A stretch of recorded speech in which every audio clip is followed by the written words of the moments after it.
Saoirse, and he knew Saoirse from the other film, Book of Kiss, that Tournament? was done with.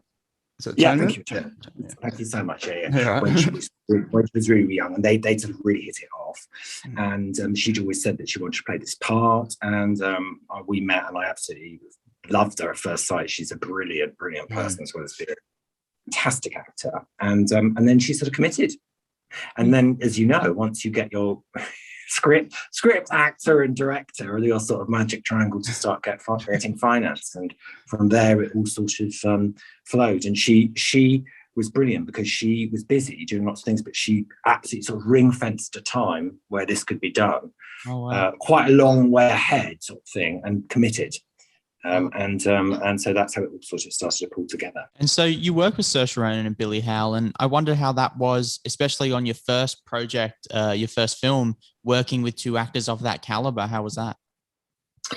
Well, I mean, they're brilliant. I mean, it's not that the thing is, there's what's not to like. I mean, it was brilliant to work with both of them. They were both so open, so intelligent, so delightful. I mean, they had that really great sort of mix of being very serious about the work but not taking themselves seriously. So it was fun. I mean, it was great fun working with them. And I mean, when I did the Hollow Crown, you know, I had like Judi Dench and Benedict Cumberbatch, and I mean the list of, you know, the incredible list of actors. And I sort of feel like there is a moment sometimes when you work with someone really great or who's quite famous, where you can sometimes go, wow, I'm working with this person. You suddenly think, you sort of pinch yourself, but actually very quickly you've got a job to do and you're focusing on the job and you're trying to help them. And, you know, high status and famous actors are no different from other actors, and they still have to do the job, and they will have, you know, they're not sort of magicians. They still have their challenges with finding the role. And, you know, so in the end, you just work together in the same way you do with anyone else. But they were just lovely to work with because they were so fresh and open. One scene is the bedroom scene, which is kind of filled with all this tension, and it can be quite awkward. What was it like filming that scene and kind of having trust with the actors and them trusting you with that scene? It was quite hard to do. I think sort of sex scenes are hard to do, and I've done them in everything. Everything I've done has had a bit of sex in it, and they're awkward. And I think that what you have to do is be as upfront and clear as possible with the actors about what the plan is and how it's going to be shot, so that they can relax.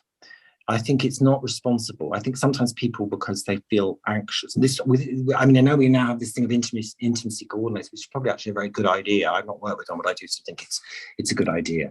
But the things that I've done sort of before the existence of those, it's a relatively new role. But I think you've got to be sort of as clear as you can with the actors so that they can feel relaxed and safe. And we had pretty much closed set. You know, we reduced the number of people in the space. And actually, one of the great things about Sean Bobbitt is that he has a lot of women working for him. The set was almost 50-50. Male and female on that, which was so good because it just sort of relaxes everyone. And but we did it right at the end as well. So, and they got along really well. They were working very well together. We just sort of, you know, were as open as we could be. I mean, you don't sign up to do that movie unless you're prepared to do that stuff. But yeah, it's always going to have its, you know, you've got to sort of be courageous and be honest and try and, you know, be as straight up as you can about it. Oh, were you prepared to have that's to film that scene at the very end to build that trust? Yeah, we did it that way on purpose. Yeah. Yeah, we did it. So we shot that film. The vast majority of it was on location, and then all the stuff in the hotel room was done in the last, say, 2 weeks at Pinewood. I think it was Pinewood. Yeah. So it's a very different thing shooting in a studio. The whole atmosphere is so different, and it's of course much more controlled. So we did it on purpose so that they would be relaxed with one another by that stage.